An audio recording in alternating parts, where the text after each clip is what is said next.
नमस्कार मंडळी. आज बनवूया पिकलेल्या केळ्यापासून आपला पारंपरिक, थोडासा विस्मरणात गेलेला केळ्याचा हलवा. पूर्वी श्रावण महिन्यात नैवेद्यासाठी हा पदार्थ आवर्जून केला जायचा. कढईमध्ये साजूक तूप गरम करा. त्यात पिकलेल्या केळ्यांची सालं काढून बारीक काप करून टाका आणि छान परता.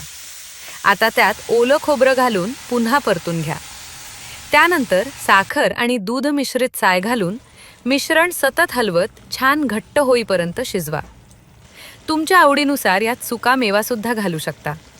शेवटी वेलची पावडर टाका. बघा, हलव्याचं टेक्स्चर किती छान आलंय. केळ्याचा स्वाद आणि तुपाचा खमंगपणा एकत्र आला की चव एकदम लाजवाब.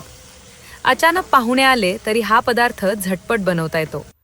पौष्टिक, चविष्ट आणि उपवासासाठीही उत्तम. असा पारंपरिक केळ्याचा हलवा तुम्ही कधी खाल्लाय का? कमेंटमध्ये नक्की सांगा.